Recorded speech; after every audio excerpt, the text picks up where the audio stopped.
Et si la richesse que tu cherches ne se cachait pas dans l'effort, le hustle ou la stratégie, mais dans le moment le plus calme de ta journée? Le moment juste avant de s'endormir?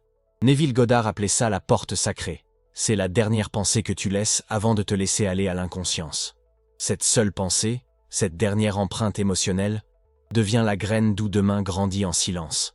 Et pourtant, la plupart des gens laissent ce moment à l'inquiétude.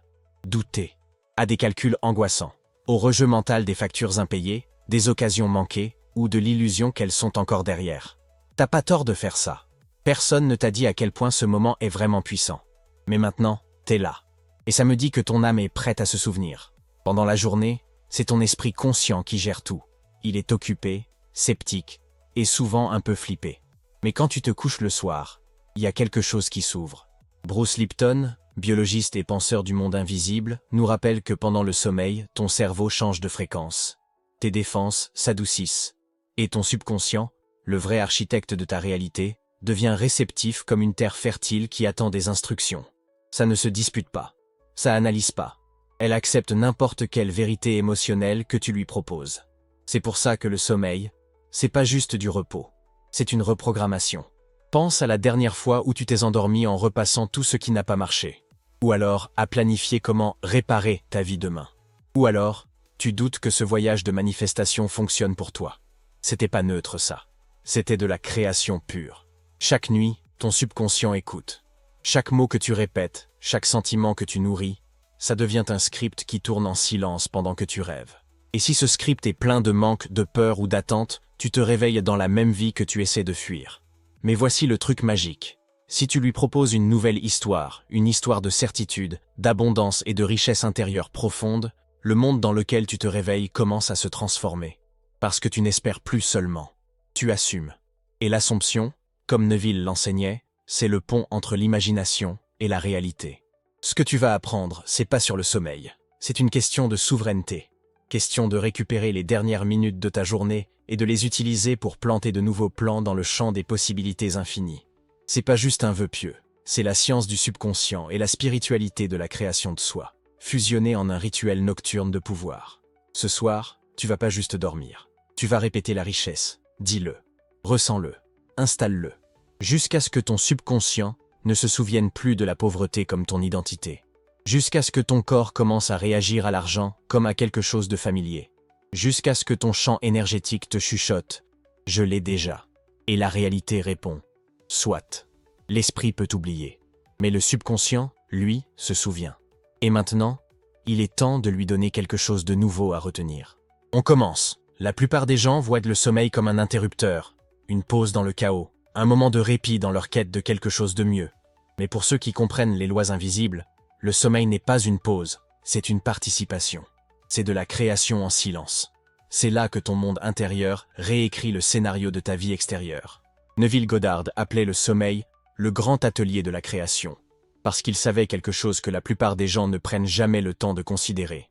Tes circonstances extérieures ne naissent pas des heures que tu passes éveillé. Elles naissent des états dans lesquels tu t'endors à répétition. Tu pourrais penser que tu es coincé à cause de ce que tu fais pendant la journée. Mais en vrai, c'est qui tu es quand le monde dort. Tu peux aller te coucher épuisé, accablé, stressé financièrement, mais c'est exactement cet état d'esprit que ton subconscient accepte comme ton ordre. Ce que tu veux, ça n'a pas d'importance. C'est important de croire à ce qui est réel quand tu t'endors. C'est l'heure de l'influence que la plupart abandonnent. Les 8 heures oubliées où la réalité se façonne, pas avec de l'effort, mais avec des suppositions.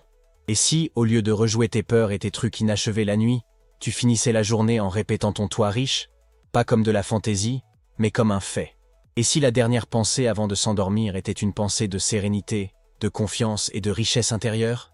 Et si tu t'imaginais déjà libre, déjà financé, déjà épanoui, tu n'aurais pas besoin de supplier l'univers pendant la journée, parce que tes nuits lui donneraient déjà des ordres. C'est pas une question de faire semblant, il faut se décider. Décider que tu ne t'endors plus comme la version de toi qui manque de trucs. Tu fermes les yeux comme celui qui les a déjà fermés. Ce seul shift, répété nuit après nuit, change l'architecture de ta vie. Parce que quand l'esprit lâche prise, l'âme prend le relais. Et l'âme, elle ne mendie pas, elle crée. Alors ce soir, quand la journée sera finie et que la pièce sera calme, demande-toi doucement. À qui est-ce que je confie mon subconscient? Le moi que je ne veux plus être? ou le moi que j'ai enfin choisi de devenir? Le monde dans lequel tu te réveilleras demain reflètera la réponse. Il y a une transaction silencieuse qui se passe chaque nuit, et la plupart des gens ne se rendent même pas compte qu'ils la font. Quand ta tête se pose sur l'oreiller, tes pensées commencent à vagabonder. Et dans ce drift, ta fréquence émotionnelle est enregistrée. Pas par une force extérieure, mais par ton propre subconscient, qui ne dort pas quand toi tu dors. Il écoute, ça marche, ça se souvient. Et ce que tu lui offres, surtout dans ces moments fragiles avant de dormir, ça devient le plan pour demain. Pense aux nuits où tu as repassé en boucle ce qui n'a pas marché. Les factures qui n'ont pas été payées. Les emails sont restés sans réponse. Les peurs subtiles que tu essaies de refouler pendant la journée, mais qui te submergent quand tu éteins la lumière. Tu ne fais pas que réfléchir. Tu es en train de programmer. L'hippocampe, la partie de ton cerveau qui stocke les souvenirs émotionnels, est super actif pendant le sommeil, surtout pendant les phases de sommeil paradoxal. Du coup, ce que tu répètes émotionnellement avant de dormir, ça ne fait pas que résonner toute la nuit. Ça prend racine. Et le prix, c'est pas toujours évident le lendemain. Mais ça apparaît par motif, une hésitation à dépenser, un fond de manque, un réglage émotionnel par défaut qui dit « Fais gaffe, il n'y en a pas assez ». L'inquiétude que tu as nourrie devient la vibration dans laquelle tu vis. Et cette vibration n'est pas neutre, elle est magnétique. Ça continue à s'appeler de plus en plus. C'est pour ça que Neville insistait sur l'importance de tes conversations intérieures. Que l'histoire dans laquelle tu t'endors devienne celle dans laquelle tu te réveilles. Si tu fermes les yeux avec un sentiment de manque, l'univers ne te corrige pas, il est d'accord avec toi. Parce que l'univers ne réagit pas au langage, mais à la croyance. Et tes croyances les plus fortes, ce sont celles que tu te répètes tous les soirs dans les coins tranquilles de ton esprit. Donc si tu veux de la richesse, tu peux plus te permettre de t'inquiéter. Parce que chaque nuit passée à répéter la peur, c'est une nuit passée à financer un futur que tu veux pas. Mais l'inverse est aussi vrai. Chaque nuit passée à répéter l'abondance, sans preuve, sans rien, mais avec le sentiment, ça plante des graines qui ne peuvent que pousser. Ton subconscient, il s'en fout que ce que tu lui donnes à manger soit vrai ou faux. Ça ne s'en soucie que si c'est répété. Alors, répète richesse. Chuchote la certitude. Et s'endormir non pas comme quelqu'un qui court après la liberté, mais comme quelqu'un qui la possède déjà. Ce shift peut sembler invisible, mais avec le temps, ça devient indéniable. Il y a un moment, doux, sacré et souvent ignoré, qui arrive juste avant que le sommeil ne t'emporte. C'est pas bruyant, c'est pas dramatique, mais ça a plus de pouvoir que n'importe quelle séance de définition d'objectifs, tableau de vision ou stratégie financière. En ce moment, t'es ni complètement réveillé, ni complètement endormi, t'es dispo, réceptif, l'empreinte. Et ce que tu te dis dans cet espace tendre devient plus que des mots, ça devient un ordre. Neville Goddard, il savait ça très bien. Il enseignait que la répétition avec émotion, dans l'état somnolent juste avant de dormir, était la clé pour impressionner le subconscient. Parce que ce n'est pas juste la répétition qui transforme, c'est la répétition fusionnée avec la croyance, portée par l'émotion, chuchotée dans le silence quand la barrière consciente est tombée. C'est là que la graine est plantée. C'est là que la réalité commence à se plier. Il y a une phrase, simple et profonde, qui porte en elle toute la fréquence de l'abondance. Je suis riche maintenant. C'est fait. C'est pas juste des affirmations, hein? Ce sont des déclarations. Les signatures vibrationnelles. Ils ne demandent pas. Ils prétendent. Et quand on les dit dans un état somnolent, pas avec force, mais avec une tranquille certitude, elles contournent la résistance et entrent dans le sol de ton être comme une graine plantée, prête à fleurir. Imagine ton subconscient comme un ordi, qui fait toujours tourner des programmes en arrière-plan. Pendant la journée, il absorbe des données, mais la nuit, lors de la dernière impression, il sauvegarde le fichier. Enregistré comme vrai, ça dit. Et puis, cette vérité tourne en boucle, en dessous de ton radar. Si tu finis ta journée avec de la peur, ça garde la peur. Si tu finis par manque, ça sauvegarde manque. Mais si tu finis avec de la richesse, de la vraie, incarnée, ressentie, ça sauve ça aussi. Et le lendemain, ça commence à construire un monde qui lui correspond. Toutes les affirmations ne passent pas. Beaucoup rebondissent sur la surface parce qu'elles sont dites dans le stress, le doute, le désespoir. Mais celle que tu murmures juste avant de t'endormir, celle-là, ton subconscient la prend pour vraie. Pas parce qu'on le crie, mais parce qu'on s'y rend. Parce qu'on a l'impression que c'est déjà vrai. Alors ce soir, que ta dernière phrase entendue soit celle que ton toi futur dirait. Fais-le doux. Sois sûr. C'est à toi. Je suis riche maintenant. C'est fait. Et puis, on dérive. Et laisse le silence l'emporter plus profondément que la pensée ne pourrait jamais le faire. Il y a une porte entre les mondes, un seuil qui n'est pas fait de briques ou de croyances, mais d'ondes cérébrales et d'abandon. Neville Goddard appelait ça « l'état proche du sommeil », et c'est l'un des portails les plus négligés pour la manifestation. T'es passé dedans un nombre incalculable de fois sans le savoir. Cet espace flottant où t'es pas tout à fait là, mais pas encore parti non plus. Où les pensées ne galopent plus, mais flottent. Là où l'esprit se détend et le cœur chuchote un peu plus fort. C'est le moment où l'imagination est la plus forte. Pas parce que tu essaies, mais parce que tu as arrêté d'essayer. Ton esprit critique commence à se dissoudre. Et ce qui reste, c'est une pure réceptivité. C'est là que le subconscient ouvre ses mains et dit « Montre-moi qui on est ». Et quelle que soit l'image que tu proposes, la scène que tu joues, le sentiment que tu laisses transparaître, ça devient une instruction. Pas de suggestion. Instruction. Neville enseignait que c'est dans cette zone frontalière que la création se fait le plus efficacement. Pas par la force, mais par le ressenti. Pas en criant des affirmations, mais en habitant doucement l'état final. Pas plus tard. Maintenant. Tu imagines pas que tu vas être riche. Tu sens que tu l'es déjà. Tu ne te vois pas devenir. Tu incarnes la personne que tu es déjà devenue. Dans cet état somnolent, l'imagination n'est plus de la fantaisie. Elle devient un plan. Le subconscient, il ne fait pas la différence entre ce qui est réel et ce qu'on ressent très fort. Donc, si tu lui offres une expérience de richesse, pas comme un espoir, mais comme un maintenant, elle la reçoit comme la vérité. Et une fois qu'elle accepte une vérité, le monde n'a pas d'autre choix que de se réorganiser autour d'elle. Imagine-toi à la fin d'une journée, les yeux lourds, le corps tout mou, en train de dériver. Et dans cette douceur, t'es plus dans ton lit. T'es dans la maison de tes rêves. Tu regardes ton solde bancaire et tu te sens zen. Tu donnes un cadeau généreux à quelqu'un. Pas par obligation, mais parce que tu débordes de générosité. Tu traverses une vie qui t'appartient déjà. Pas un jour, mais maintenant. C'est pas de la fantaisie. C'est de la répétition d'identité. Et quand tu fais ça dans ce lieu sacré, ça devient une instruction pour les couches les plus profondes de ton être. C'est comme ça que la nouvelle version de toi commence à s'enraciner, pas juste dans tes pensées, mais aussi dans tes vibrations. Alors, souviens-toi bien de ça. L'état de somnolence, c'est pas un endroit où tu vas, c'est un endroit où tu plantes. Et la scène que tu plantes là devient la graine de ton demain. Pas parce que tu l'as forcé, mais parce que tu as enfin arrêté de lui résister. Et que ce soit vrai. Avant qu'on passe à la suite, on fait une petite pause. Si ce message te parvient, si tu sens quelque chose bouger en toi en l'écoutant, ce n'est pas un hasard. Ça veut dire que ton subconscient écoute aussi. Et il y a un truc qui t'attend dans le commentaire épinglé, qui parle directement à cette version de toi. Celle qui est prête à arrêter de répéter le manque et à commencer à vivre comme si c'était déjà fait. Regarde ça quand tu seras prêt.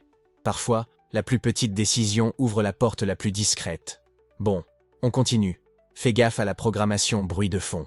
Le silence, c'est pas toujours vide. Et tous les sons ne sont pas inoffensifs. Chaque nuit, quand tu t'endors, le monde continue de chuchoter. La télé est restée allumée. Les mots qui défilent du dernier article que t'as lu. La conversation qui te trotte dans la tête. La petite vibration de la peur dans la musique de fond des infos. Ces fragments peuvent sembler oubliables, mais ton subconscient, lui, n'oublie jamais. Pendant que tu dors, ça écoute. Ça absorbe. Ça se façonne. Ça crée. On a tendance à penser que l'esprit conscient est le créateur, mais le subconscient, c'est lui le bâtisseur. Et le constructeur suit le plan qu'on lui donne, surtout quand la garde consciente est baissée. C'est pour ça que les heures avant et pendant le sommeil sont sacrées. C'est pas juste des périodes de récupération. Ils sont en train de programmer des portails. Chaque mot, chaque image, chaque vibration absorbée pendant cette fenêtre entre dans ton monde intérieur non pas comme une suggestion, mais comme une permission. Quand tu t'endors avec des trucs négatifs, des histoires de conflits, de pénuries, de trahison, tu répètes inconsciemment ces fréquences. Ton subconscient les interprète comme pertinents. Ça ne demande pas si c'est de la fiction, des infos ou un souvenir. En gros, ça prend l'input et ça aligne ton état interne en conséquence. Ça commence à croire, c'est ça qui compte, c'est ce qu'on prépare. Et à partir de cette croyance, ta réalité prend forme. Mais l'inverse est aussi vrai. Quand tu remplaces le bruit de fond par une intention consciente, avec des affirmations de richesse, des paysages sonores de paix, ou même le silence chargé de gratitude, tu commences à nourrir ton subconscient avec de nouvelles instructions. Pas des instructions pour survivre, mais pour grandir. Pas de défense, mais de l'abondance. C'est pas une question de contrôle, c'est une question de soin. En gros, faut comprendre que le cerveau absorbe tout le temps. Toujours en train d'imprimer. On construit toujours, que tu t'en rendes compte ou pas. Et pendant le sommeil, ce bâtiment accélère. Parce qu'il n'y a pas de filtre, pas de jugement, juste de l'acceptation. Alors, que le son qui t'endort te parle de ton futur, pas de ta peur. Laisse l'énergie qui t'entoure être choisie, pas par défaut. Parce que l'ambiance dans laquelle tu te reposes devient l'environnement que ton subconscient utilise pour planter le jardin de demain. Si tu t'endors dans une tempête de bruit, ne sois pas surpris si le lendemain ressemble au chaos. Mais si tu dors dans un champ de fréquences choisi, tu commences à t'élever vers une vie qui le reflète. Ton environnement, c'est pas juste ce que tu vois, c'est ce que tu entends, ce que tu permets. Et ce que tu permets, surtout la nuit, c'est ce que tu deviens. Sous tes pensées, sous tes histoires, même sous tes émotions, il y a un rythme, une fréquence, un champ d'ondes qui se balade dans ton cerveau et qui détermine à quel point tu es ouvert ou fermé à la suggestion, à l'imagination et à la transformation. La plupart des gens ne pensent jamais à cette architecture invisible. Mais il est là, orchestrant ta réceptivité intérieure comme un chef d'orchestre silencieux. Et juste avant de dormir, ça change tout. Quand ton corps commence à se détendre et que ton esprit s'adoucit, ton cerveau passe à des ondes plus lentes, surtout les ondes θ. θ, c'est la porte d'entrée. C'est l'état entre l'éveil et le sommeil, entre penser et savoir, entre faire un effort et recevoir. Les enfants vivent souvent dans le θ, c'est pour ça qu'ils absorbent tout sans se poser de questions. Leur subconscient est super ouvert. Et de la même façon, quand tu approches du sommeil, ton cerveau d'adulte retrouve cette ouverture d'esprit enfantine. Mais maintenant, c'est toi qui choisis ce que tu veux y mettre. Bruce Lipton en parle avec une clarté scientifique. Le subconscient ne résiste pas en θ. Ça marche, ça enregistre, ça se reconfigure. Et c'est pour ça que Neville insistait tellement pour imaginer à la limite du sommeil. Parce qu'en θ, tu n'es plus un penseur, tu es un transmetteur.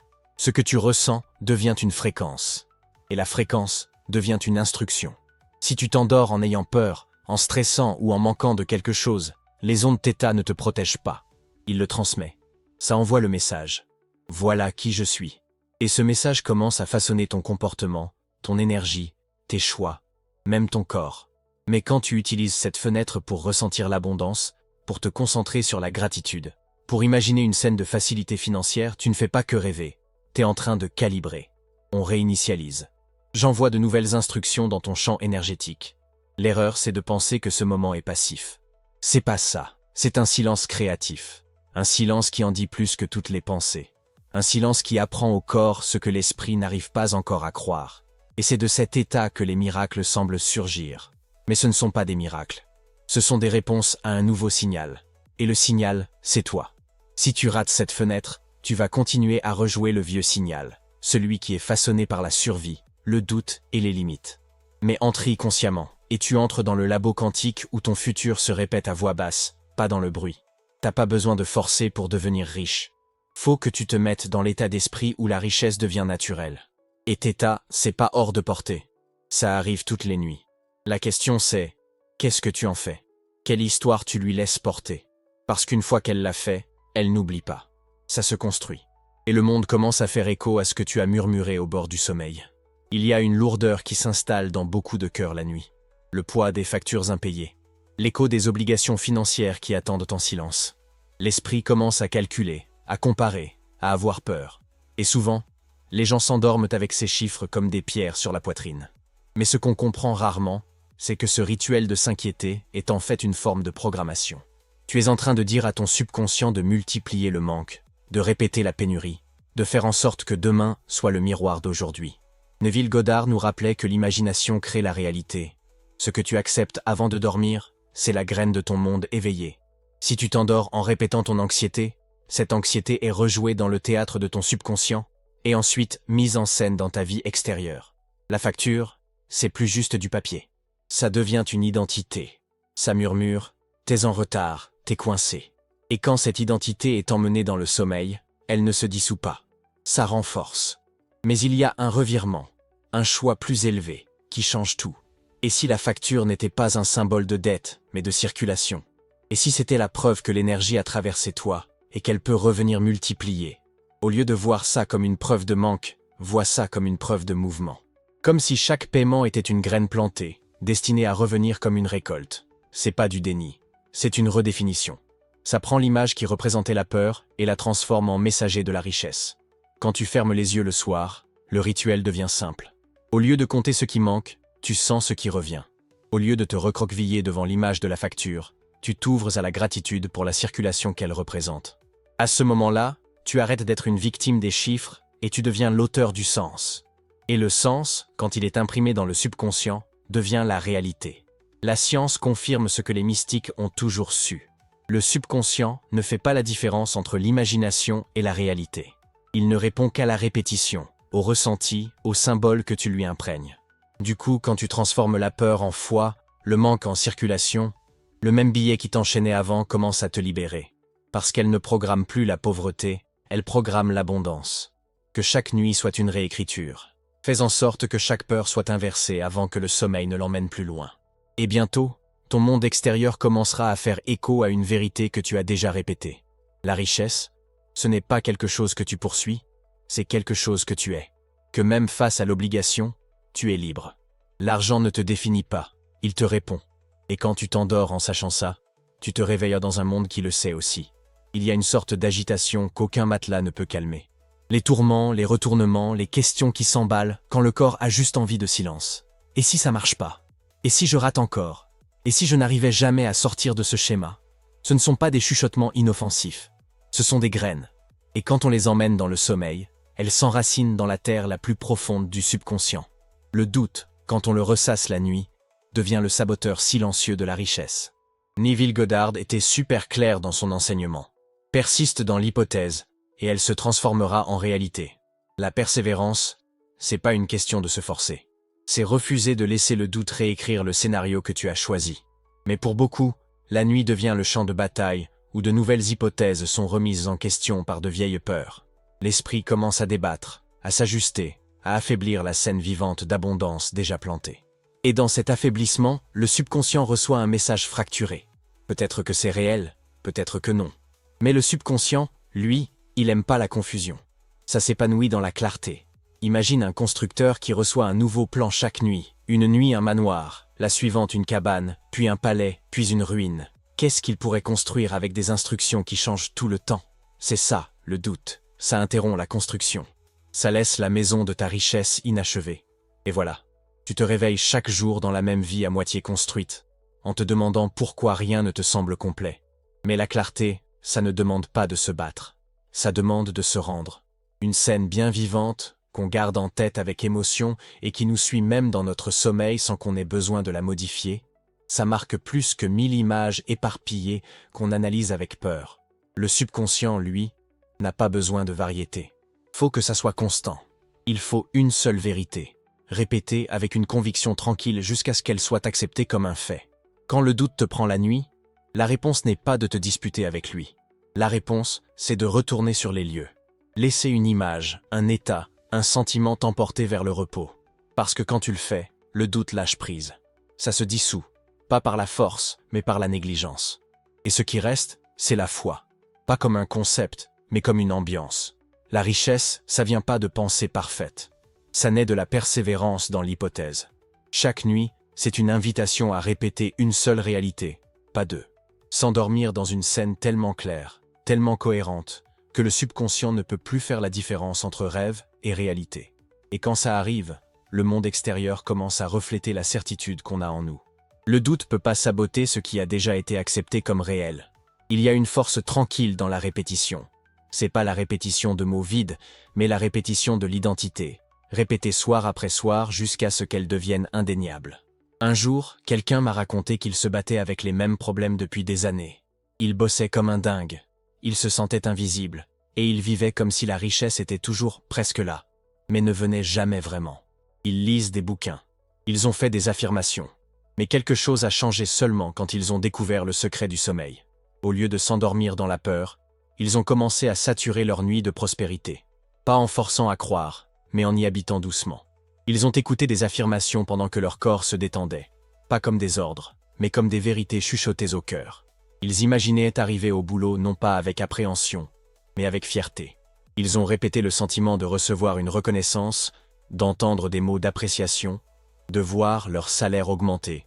Nuit après nuit, ces images sont devenues plus familières que la lutte qu'elles portaient autrefois. Au début, rien ne semblait changer de l'extérieur. Mais à l'intérieur, Quelque chose de nouveau était en train de se construire. Le subconscient, à force d'entendre la même histoire tous les soirs, a commencé à l'accepter. Et puis, le monde extérieur a commencé à rattraper son retard. En quelques semaines, des opportunités sont apparues, des trucs qu'on n'avait jamais vus avant. On leur a proposé une promotion qui semblait trop facile. De nouvelles sources de revenus ont commencé à affluer. Le même bureau qui me pesait avant est devenu un lieu d'épanouissement. Qu'est-ce qui avait changé? Pas les circonstances d'abord. L'état. L'hypothèse. Le script intérieur s'est répété pendant que le corps dormait. C'est le miracle discret de la programmation de nuit. Ça ne crie pas. Ça ne s'annonce pas. Ça réécrit la réalité de l'intérieur, un état de rêve à la fois. Parce que le subconscient ne résiste pas à ce qui est répété. Il le construit.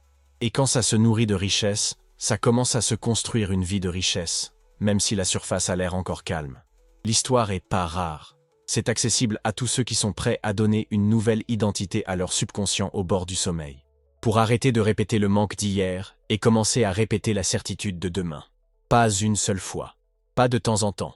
Mais jusqu'à ce que le subconscient oublie complètement l'ancienne histoire. Jusqu'à ce que le monde lui-même n'ait d'autre choix que de faire écho au nouveau. Et quand tu le vois, ça ne ressemble pas à du hasard. On dirait une reconnaissance.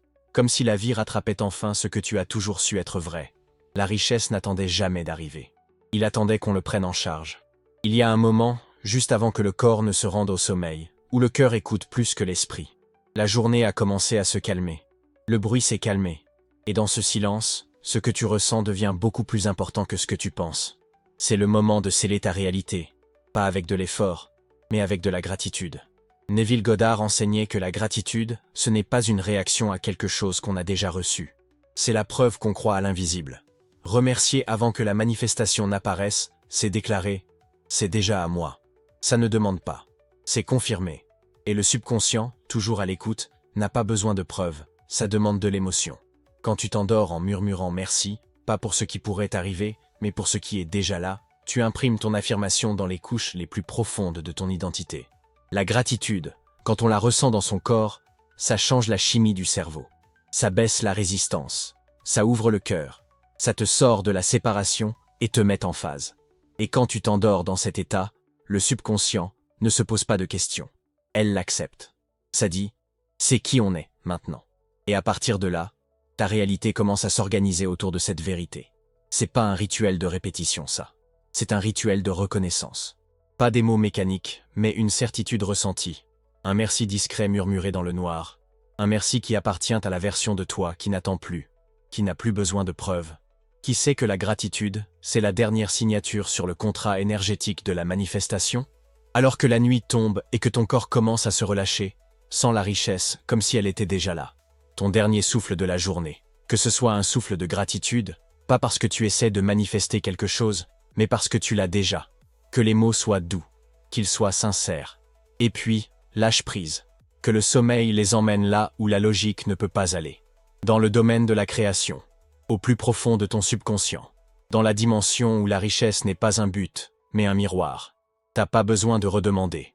T'as juste à dire merci. Et dans cette gratitude, tu prends ta place. Pas un jour. Ce soir. Parce que la gratitude, c'est pas la fin de la manifestation. C'est le sceau qui dit à l'univers, c'est déjà fait. Ta richesse, elle est écrite dans la dernière pensée de la journée. Chaque nuit, sans exception, tu donnes un plan à ton subconscient. Pas avec de l'effort, mais avec de l'émotion. Pas avec la logique, mais avec la vibration. Neville Goddard, il avait bien compris ça comme une loi sacrée. La dernière impression avant de dormir, c'est la graine de demain. Dormir, c'est pas se reposer, c'est créer. Et cette création, elle commence pas quand les rêves arrivent. Ça commence dès que tu laisses tomber la journée. La dernière pensée, la dernière émotion. L'histoire avec laquelle tu choisis de t'endormir. C'est ça que ton subconscient prend comme instruction. Que ce soit la peur ou la foi, le manque ou la richesse, l'inquiétude ou la gratitude, ta biologie l'absorbe. Comme Bruce Lipton l'explique, ton cerveau devient super réceptif quand les défenses conscientes s'estompent. Ce qui entre n'influence pas seulement ton esprit. Ça te change complètement, ça te redéfinit. C'est pour ça que douter avant de dormir, ça coûte cher. Et pourquoi la gratitude avant de dormir, ça génère des trucs. Un état se vide, l'autre crée. La différence est subtile mais puissante. La peur demande « Et si ça n'arrive jamais ?» La gratitude murmure « C'est déjà là. T'as pas besoin d'attendre que les circonstances soient parfaites. T'as juste besoin de 7 nuits de régularité. 7 nuits à faire comme si t'étais vraiment riche. 7 nuits à laisser ta respiration ralentir, ton esprit se calmer et ton cœur remercier l'univers, non pas comme un vœu, mais comme une certitude. Merci, c'est fait. Fais en sorte que ton sommeil devienne sacré. Ton dernier mot doit être clair.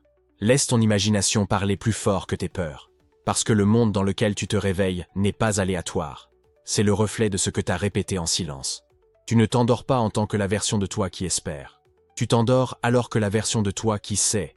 Et quand cette connaissance devient une habitude, la richesse n'est plus quelque chose que tu manifestes. C'est un truc dont tu te souviens. Plante-le, ressens-le, dors avec ça, le sol est prêt.